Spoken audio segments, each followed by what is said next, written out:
தமிழரின் தொன்மை மீண்டும் பேசுகிறது. அது பற்றி உங்களுக்கு தெரியுமா?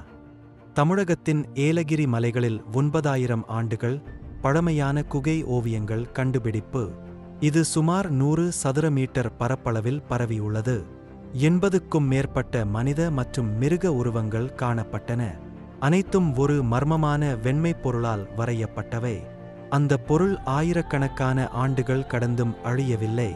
நடனமாடும் மனிதர்கள், சண்டையிடும் காட்சிகள், வெற்றிகளை கொண்டாடும் ஓவியங்கள் போல இருந்தன.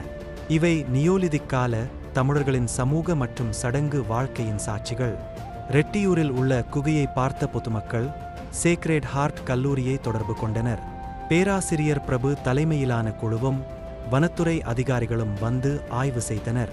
அவர்கள் பார்த்த காட்சிகள் அவர்களை ஆச்சரியத்தில் ஆழ்த்தின. இவை பாரம்பரிய தமிழரின் தொன்மைகளை வெளிப்படுகிறது.